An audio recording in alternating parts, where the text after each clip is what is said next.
আসসালামু আলাইকুম প্রিয় দর্শক।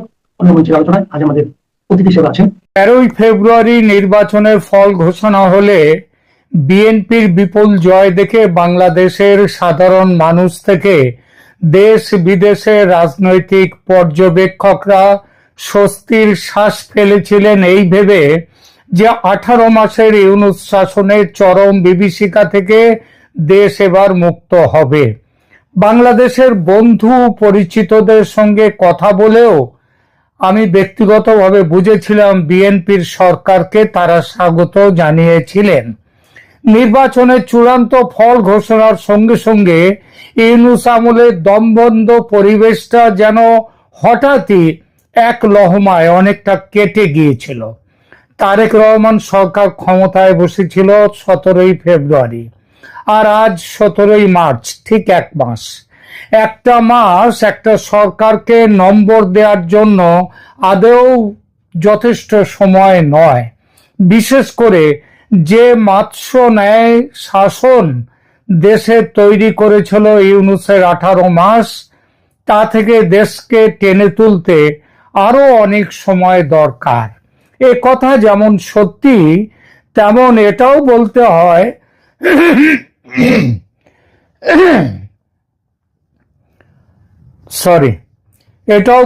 হয় মর্নিং শোজ দ্য ডে, অর্থাৎ সকাল দেখলে বোঝা যায় দিন কেমন যাবে। যে আশা ও প্রত্যাশা জাগিয়ে মানুষ এনেছিল তারেক রহমানের সরকারকে, সেই প্রত্যাশার আকাশে কি সূর্য ওঠার লক্ষণ দেখা যাচ্ছে, নাকি ঈশান কোণে মেঘ জমতে শুরু করেছে, যে মেঘ সরে না গেলে নতুন করে কালবৈশাখী এসে লন্ডভন্ড বাঁধিয়ে দেবে। আজকের এপিসোডে আমরা আলোচনা করব এমন কিছু বিষয় নিয়ে যা হয়তো মূলধারার মিডিয়ায় আদৌ আসছে না। আলোচনা করব কড়া সমালোচকের দৃষ্টিকোণ থেকে নয়, বরং একজন সাধারণ মানুষ হিসেবে যার অনেক প্রত্যাশা আছে তারেক রহমান সরকারের কাছে। শুরুটা করি রাজশাহী রেঞ্জের ডিআইজির সেই বিতর্কিত চিঠি নিয়ে, জেল গেটে পুনরায় গ্রেপ্তারের সংস্কৃতি নিয়ে, মিথ্যে মামলায় রাজনৈতিক নেতাদের জেলবন্দি রাখার ধারাবাহিকতা যা চলছে সেটা নিয়ে, এবং যে ইনক্লুসিভ রাজনীতি দেশে ফিরে আসবে বলে প্রত্যাশা জেগেছিল মানুষের, সেই প্রত্যাশার সংকেত আদৌ দেখা যাচ্ছে কিনা আজকের দিনে এসে সেই বিষয়টি নিয়ে। আইনের শাসন যে কোনো গণতান্ত্রিক রাষ্ট্রের মেরুদণ্ড, কিন্তু বাংলাদেশে বর্তমানে যা ঘটছে তাকে কি আইনের শাসন বলা চলে? হ্যাঁ, ইউনূস সরকারের যে সময় যে প্রতিহিংসার যা দেখেছিলাম তার থেকে নিশ্চয়ই ভালো, কিন্তু তাহলেও ইউনূসের সরকারের সময় যে প্রতিহিংসার রাজনীতির বীজ বপন করা হয়েছিল, তারেক রহমান সরকার কি কম হলেও সেটাই লালন করছে না? গত 24শে ফেব্রুয়ারি 2026 রাজশাহী রেঞ্জের ডিআইজি মোহাম্মদ শাহজাহান একটি লিখিত নির্দেশ জারি করেন। নির্দেশটি ছিল শিউরে ওঠার মতো। সেখানে স্পষ্ট বলা হয়েছে, আওয়ামী লীগ বা নিষিদ্ধ সংগঠনের কেউ যদি জামিন পায় তবে তাকে জেল গেট থেকেই অন্য মামলায় শোন অ্যারেস্ট দেখাতে হবে, অর্থাৎ আদালত তাকে মুক্তি দিলেও পুলিশ তাকে ছাড়বে না। এ কথা বলার জন্য তারেক রহমান সরকার কি ওই ডিআইজির বিরুদ্ধে কোনো শাস্তিমূলক ব্যবস্থা নিয়েছে, তাকে সতর্ক করেছে? যে লিখিত নির্দেশ তিনি দিয়েছিলেন তা কি প্রত্যাহার করেছে সরকার? না, বরং এই খবর পাওয়া যাচ্ছে ডিআইজি শাহজাহান যেভাবে জেল গেট থেকে নতুন করে গ্রেপ্তারের নির্দেশ দিয়েছিলেন, সেই নির্দেশ শুধু রাজশাহী রেঞ্জে নয় পুরো দেশে পালন করা হচ্ছে। জামিনে মুক্তি মিললে নতুন কেস ধরো, নতুন কেস দিয়ে দাও, ধরো, কিংবা পুরনো কেস না থাকলে নতুন কেস দাও। তারেক রহমান সরকারের স্বরাষ্ট্রমন্ত্রী, আইনমন্ত্রী বলতেই পারেন যে আমরা বিচার বিভাগকে সরকারি নিয়ন্ত্রণ থেকে মুক্ত করেছি, এটা তার প্রমাণ, নইলে জামিন পেত না। তবে তাদেরকে এই প্রশ্নটাও পাল্টা করা যায় যে এভাবে নতুন করে গ্রেপ্তার করার ফলে বিচার বিভাগকে কি আরো বেশি করে অপমান করা হলো না? মুক্তি আটকে দেয়া যদি রাষ্ট্রের নীতি হয়, তাহলে বিচারের প্রহসনের কি প্রয়োজন ছিল? সাবেক মন্ত্রী দীপু মনি কিংবা আনিসুল হকদের দিকে তাকান, একের পর এক মিথ্যা খুনের মামলায় তাদের জড়িয়ে রাখা হচ্ছে। কোনো একটিতে জামিন পেলেও আরেকটি নতুন মামলা তৈরি থাকছে। এটি কি প্রতিহিংসা নয়? স্বরাষ্ট্রমন্ত্রী সালাউদ্দিন আহমেদ ন্যায় নীতি নিয়ে অনেক কথা বলছেন, কিন্তু এই পুলিশি অতি উৎসাহ দমনে তিনি কেন নীরব? উত্তরটা পরিষ্কার, চেহারা পাল্টেছে ঠিকই, কিন্তু সিস্টেমটা রয়ে গেছে সেই আগের মতোই। বইয়ের পাতাগুলো এক, পাল্টেছে শুধু মলাট। বাংলাদেশে এখন এক অদ্ভুত রহস্য চলছে। সাবেক স্পিকার ডক্টর শিরিন শারমিন চৌধুরী কোথায়? গত কয়েক মাস ধরে তাকে কোথাও দেখা যাচ্ছে না। সরকারের কি দায়িত্ব থাকে না তাকে খুঁজে দেখা? ইউনূস সরকার বলেছিল তিনি ঢাকায় আছেন এবং নাকি নজরবন্দি আছেন। কোথায় আছেন নজরবন্দি? কি সেই ঠিকানা? খুঁজে পাওয়া কি খুব মুশকিল? জবাব নেই। খুব কি অস্বাভাবিক হবে যদি এই অভিযোগ ওঠে যে শিরিন শারমিনকে গুম করে রাখা হয়েছে নতুন কোনো আয়না ঘরে? তারেক রহমান সরকার বা তার স্বরাষ্ট্রমন্ত্রী এই প্রশ্নের জবাব দিতে বাধ্য। একজন প্রাক্তন সংসদ স্পিকার যদি এভাবে গুমের শিকার হন, সে তো শেখ হাসিনার আমলের তথাকথিত গুম রাজত্বের চেয়েও ভয়ঙ্কর, তাই নয় কি?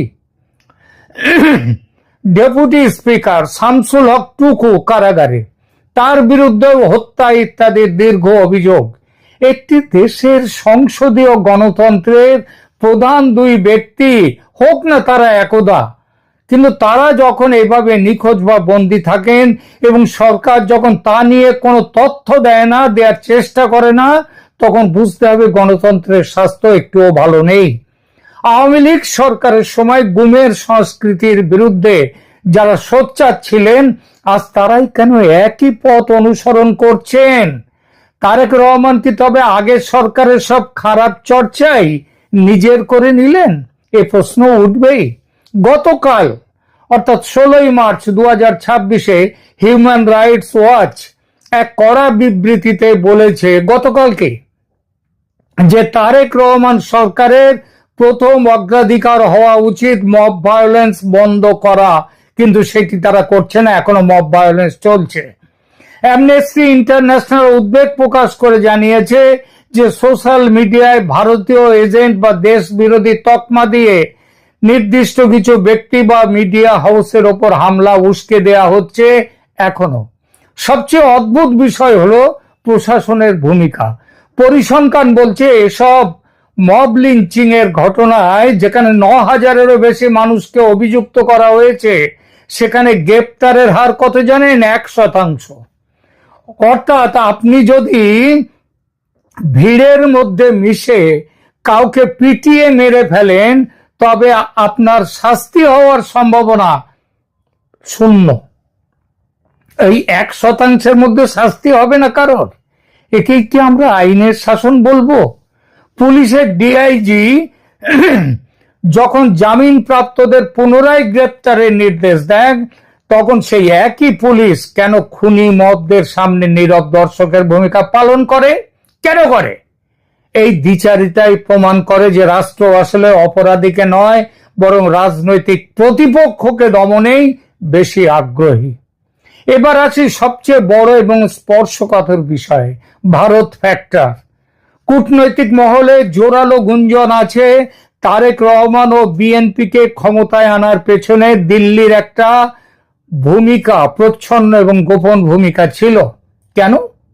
কারণ ভারত চেয়েছিল বাংলাদেশে মৌলবাদী শক্তির উত্থান রুখতে এবং একটি ইনক্লুসিভ বা সর্বজনীন রাজনীতি ফেরাতে।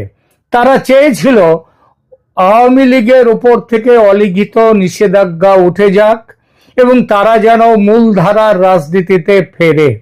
কিন্তু ফল কি হলো? বিএনপি সরকার ক্ষমতায় এসে ভারতের সেই প্রত্যাশা পূরণে চরম উদাসীনতা দেখাচ্ছে। দিল্লির সাউথ ব্লকের অলিন্দে কান পাতলে এখন দীর্ঘশ্বাসের শব্দ শোনা যাচ্ছে। কেন দীর্ঘশ্বাস? কারণ তারেক রহমানের প্রত্যাবর্তন এবং বিএনপি সরকারের ক্ষমতায় আসার পেছনে ভারতের যে ক্যালকুলেটেড রিস্ক বা সুচিন্তিত ঝুঁকি ছিল তা এখন বেশ খানিকটা ব্যাকফায়ার করছে। ভারত আগে তার সব ডিম রেখেছিল আওয়ামী লীগের ঝুড়িতে, কারণ 2004 সালে সেই 10 ট্রাক মামলার ঘটনা শুধু নয়, আরো অনেক ব্যাপার আছে। ভারত তাই আওয়ামী লীগকেই বিশ্বাস রেখেছিল, কিন্তু শেখ হাসিনার পতনের পর ও ইউনূস সরকারের চরম ভারত বিরোধী অবস্থানের প্রেক্ষিতে ভারত বিএনপির সঙ্গে গোপন সমঝোতায় আসে। এই সমঝোতার কাঠামোই ছিল 3টি শর্ত: তারেক রহমানের দেশে ফেরা ও নির্বাচনে বিএনপির বিজয়ে সাহায্যের বিনিময়ে ভারত 3টি বিষয়ে গ্যারান্টি চেয়েছিল। এটাই বলা যায় ইনসাইড স্টোরি। এই ইনসাইড স্টোরি একে কি কি ছিল? যেমন ভারতের উত্তর পূর্বাঞ্চলীয় বিচ্ছিন্নতাবাদীদের বাংলাদেশের মাটি ব্যবহার করতে দেয়া হবে না। তারপর সংখ্যালঘু এবং আওয়ামী লীগের নেতাকর্মীদের ওপর কোনো প্রতিহিংসামূলক হামলা করা হবে না এবং সরকারে কোনোভাবেই চরমপন্থী বা মৌলবাদী শক্তি যেমন জামায়াত এবং তাদের দোসরদের অংশগ্রহণ থাকবে না। কিন্তু আজ 2026-এর মার্চে দাঁড়িয়ে আমরা কি দেখছি? জামাত এবং এনসিপির মতো শক্তিরা মন্ত্রিসভায় ঢোকার জন্য লাইন দিয়ে দোরগোড়ায় দাঁড়িয়ে আছে। আর আইনের শাসন তা তো রাজশাহী ডিআইজির চিঠিতে স্পষ্ট, যেখানে জামিন পেলেও মুক্তি নেই। এবার আসি ইনসাইড স্টোরি 2-এ, হাসিনার প্রত্যর্পণ এবং ভারতের মরণ ফাঁদ। দিল্লির জন্য সব থেকে বড় মাথা ব্যথা এখন শেখ হাসিনা। তারেক রহমান সরকার আনুষ্ঠানিকভাবে হাসিনাকে ফেরত চেয়েছে। সেখানে এটা খুব বেশি প্রচার হয়নি, কিন্তু চেয়েছে। ভারত এখানে এক অদ্ভুত ফাঁদে পড়েছে। যদি হাসিনাকে ফেরত দেয় তবে ভারত তার দীর্ঘদিনের বিশ্বস্ত মিত্রকে ত্যাগ করার তকমা পাবে, যা নেপাল বা ভুটানের মতো প্রতিবেশীদের কাছে ভুল বার্তা পাঠাবে। আর যদি ভারত ফেরত না দেয় তবে বিএনপি সরকারের সঙ্গে সম্পর্ক আরো খারাপ হবে। তারেক রহমানের নেতৃত্বাধীন বর্তমান সরকার ক্ষমতা গ্রহণের ঠিক পরেই শেখ হাসিনার প্রত্যর্পণ বিষয়ে অত্যন্ত কঠোর এবং আনুষ্ঠানিক অবস্থান গ্রহণ করেছে। এই খবরটা কিন্তু বাংলাদেশের পত্র পত্রিকায় খুব একটা জায়গা পায়নি, আদৌ জায়গা পায়নি এমনও বলা যায়। 2026 সালের ফেব্রুয়ারির 3য় সপ্তাহে এসে দায়িত্ব নেয়ার পর তারেক রহমান সরকার ভারতের কাছে একটি নতুন এবং অত্যন্ত শক্তিশালী ডিপ্লোম্যাটিক নোট বা নোট ভার্বাল পাঠিয়েছে। শুনে নিন। এটাকে বলা যায় নতুন সরকারের ভারতকে first diplomatic strike. CNN, news 18, ওয়েন এরা রিপোর্ট করেছে যে নতুন প্রধানমন্ত্রী হিসেবে তারেক রহমান তার প্রথম বড় কূটনৈতিক পদক্ষেপ হিসেবে শেখ হাসিনাকে ফেরত চেয়ে ভারতের কাছে চিঠি পাঠিয়েছেন।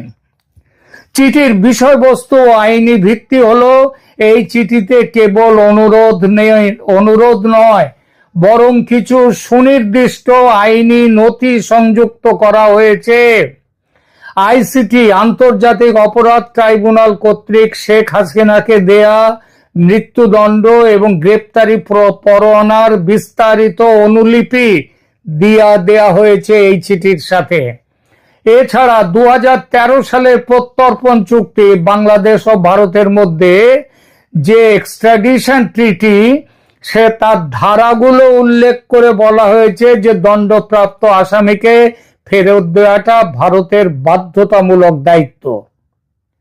এছাড়া একটা প্রতীকী আলটিমেটাম পর্যন্ত দেয়া হয়েছে চিঠিতে ইঙ্গিত দেয়া হয়েছে যে এই বিষয়টি ঝুলে থাকলে দুই দেশের দ্বিপাক্ষিক সম্পর্কের অন্যান্য গুরুত্বপূর্ণ ইস্যু যেমন ট্রানজিট বা কানেক্টিভিটি ক্ষতিগ্রস্ত হতে পারে। এটি মনে রাখা জরুরি যে এটাই প্রথম চিঠি নয়। এর আগে ডক্টর ইউনূসের অন্তর্বর্তী সরকারও 3টি আনুষ্ঠানিক চিঠি পাঠিয়েছিল। নভেম্বর 2025-এ আইসিটি রায় বার হওয়ার পরপরই তৃতীয় চিঠিটি পাঠানো হয়। ডিসেম্বর 2025-এ তৎকালীন পররাষ্ট্র উপদেষ্টা তৌহিদ হোসেন পুনরায় ভারতের কাছে শক্ত বার্তা পাঠান। আর মার্চ 2026-এ এসে তারেক রহমান সরকার পূর্ববর্তী সমস্ত অনুরোধকে একত্রিত করে একটি ফাইনাল ডিমান্ড হিসেবে এই নতুন নোটটি পাঠিয়েছে। ভারত এই নতুন নোটটি পাওয়ার পর অত্যন্ত সতর্ক প্রতিক্রিয়া জানিয়েছে। ভারতের বিদেশ মন্ত্রক জানিয়েছে অনুরোধটি বর্তমানে ভারতের অভ্যন্তরীণ আইন, যেটা এক্সট্রাডিশন অ্যাক্ট 1962 এবং আদালতের এখতিয়ার অনুযায়ী পরীক্ষা করা হচ্ছে। রাজনৈতিক সুরক্ষা, ভারতের কিছু বিশেষজ্ঞ মনে করছেন শেখ হাসিনার বিচার প্রক্রিয়া যদি ফেয়ার ট্রায়াল না হয় বা সুষ্ঠু বিচার না হয়, তবে ভারত রাজনৈতিক অপরাধ বা পলিটিক্যাল অফেন্স ক্যাটেগরিতে ফেলে দিয়ে তার এই প্রত্যর্পণ প্রত্যাখ্যান করার আইনি সুযোগ নেবে। তারেক রহমানের পাঠানো এই চিঠিটি আগের চেয়ে আলাদা হওয়ার কারণ হলো এর রাজনৈতিক ওজন। জনগণতান্ত্রিক একটা ম্যান্ডেট আছে এই সরকারের সঙ্গে। ইউনূস সরকার ছিল অবৈধ অনির্বাচিত অন্তর্বর্তী, কিন্তু তারেক রহমান একজন নির্বাচিত প্রধানমন্ত্রী হিসেবে এই দাবি তুলেছেন। ফলে একে উপেক্ষা করা দিল্লির জন্য কূটনৈতিকভাবে অনেক বেশি ঝুঁকিপূর্ণ। এবার আসি ইনসাইড স্টোরি 3। ভিসা যখন কূটনৈতিক অস্ত্র, আপনারা কি খেয়াল করেছেন গত কয়েক মাসে ভারতীয় হাই কমিশন থেকে ভিসা দেওয়ার গতি কতটা কমিয়ে দেওয়া হয়েছে? সেই গতি কিন্তু এখনো সেইভাবে ফিরে আসেনি। এটা কেবল টেকনিক্যাল সমস্যা নয়, এটা দিল্লির একটি কৌশলগত বার্তা। ভারত বোঝাতে চাইছে যদি বাংলাদেশে ইনক্লুসিভ রাজনীতি না ফেরে, মব লিঞ্চিং বন্ধ না হয় এবং আইনের শাসন যদি না ফেরে, তবে ভারতের বাজারের দরজা, যাতায়াতের পথ শেখ হাসিনার আমলের মতো আর সহজ হবে না। ভারত কি তবে প্রতারিত হলো বিএনপি সরকারের কাছে? দিল্লির এক সিনিয়র আধিকারিক নাম প্রকাশ না করার শর্তে বলেছেন, আমরা স্থিতিশীলতা চেয়েছিলাম, কিন্তু যা পেয়েছি তা হলো এক অস্থির ও প্রতিহিংসা পরায়ণ প্রশাসনিক ব্যবস্থা। দিল্লি ভেবেছিল তারেক রহমান একজন পরিণত রাষ্ট্রনায়ক হিসেবে ফিরবেন, কিন্তু প্রশাসনের চেহারা বলছে তারা কেবল আওয়ামী লীগের অত্যাচারী মডেলটিকে এবং মোহাম্মদ ইউনূসের প্রতিহিংসার রাজনীতির কপি পেস্ট করেছে।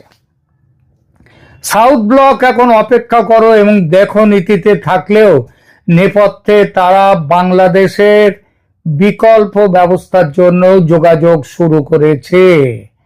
কি সেই বিকল্প ব্যবস্থা এখনই বলছি না, সময়ে বলবো। এবং মব লিঞ্চিং, জেল গেটে গ্রেপ্তার, জামাত এনসিপির সঙ্গে গোপন বোঝাপড়া, এই সব কিছু প্রমাণ করছে যে বাংলাদেশে কেবল শাসকের পোশাক বদলেছে, আত্মার কোনো পরিবর্তন হয়নি। এখনকার মতো এখানেই রাখছি। ধন্যবাদ।